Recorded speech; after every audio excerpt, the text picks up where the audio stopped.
We live in a nightmare. Awakening from the propaganda matrix is like being a conservative. You are frequently disgusted with society and where it appears to be headed.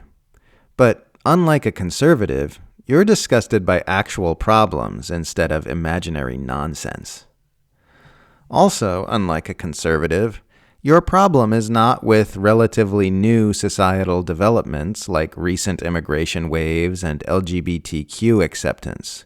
Your problem is with abusive dynamics which have been plaguing civilization for centuries. Capitalism, imperialism, militarism, settler colonialism, genocide, plutocracy, exploitation, consumerism. Many rightists warn urgently that our society is on the verge of plunging into a nightmarish authoritarian dystopia. But if you are truly unplugged from the indoctrination of the empire, you understand that the dystopia is already here and has been for a long time. The overwhelming majority of the people in our society are already thinking, speaking, working, shopping, spending, voting, and behaving pretty much exactly how the ruling class wants them to. If they put microchips in our brains, which allowed them to fully control our minds, they'd have us moving around in more or less the same way we've been moving for generations. We are seeing increases in authoritarianism as our rulers tighten their grip on power. But those measures are being rolled out to keep the current system in place, not to create a new one. They're not changing anything about the prison. They're just installing better locks on the doors. Until you've fully liberated yourself from the indoctrination of the mainstream imperial worldview, you don't truly understand that this is dystopia. You don't understand how nightmarish it is to live in a society where everyone is marching to the relentless drumbeat of profit and domination. You think it's fine and normal for people to go their whole lives with their entire identities wrapped around their careers and the goals that they have accomplished within them.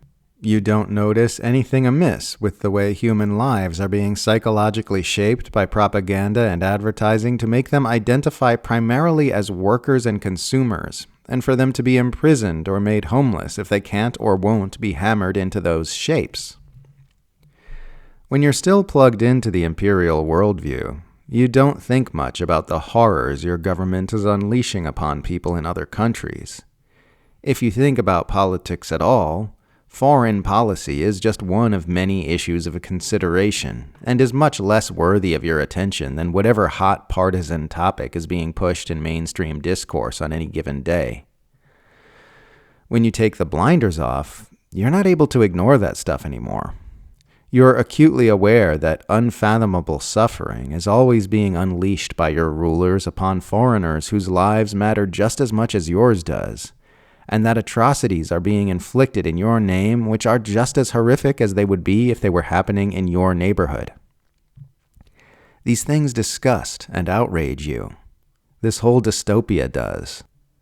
The way people in your life mindlessly regurgitate war propaganda about this or that empire-targeted nation. The way movies and TV shows manufacture consent for this hellscape. The way almost every product you interact with came into your life through depraved acts of international exploitation. The way none of the artists you've admired seem remotely interested in truth or justice, serving up nothing but vapid distraction in pretty shapes.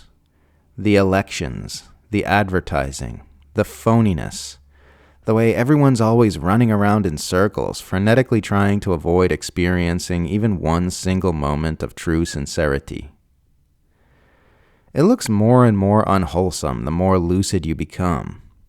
You look at a U.S. presidential debate, or Mr. Beast, or Jake Paul staging a glitzy exhibition match with an ancient Mike Tyson, or the way people are using all kinds of exploitative gig economy apps to sell off more and more of their time, labor, and dignity in order to survive, and you just want to howl like a wounded animal, some primordial eruption at this twisted thing our species has become. This doesn't mean you become bitter and jaded, at least not if you remain dedicated to the experience of truth. All it means is you stop looking for joy and satisfaction in the places this perverse civilization tells you to look for it. Instead of chasing this dystopia's warped definitions of success and trying to look like what you've been told a well-adjusted member of society ought to look like, you begin finding enjoyment in real things. Love, real human connection, the thunderous beauty of the natural world, the crackling delight of the raw sights, sounds, smells, and sensations which come with living a human life on this planet, even in the thickest manifestations of our madness. True romance, if you dare. And as trying as it can be, it's the only path toward real happiness. None of the people who are plugged into the matrix are really enjoying themselves, as hard as some of them try to pretend otherwise. How could they be?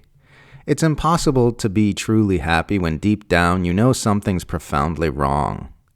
That's why antidepressants and anti-anxiety meds are being shoveled out like Halloween candy. Everyone's getting more and more miserable because you can't build real lasting happiness on a foundation of propaganda and lies.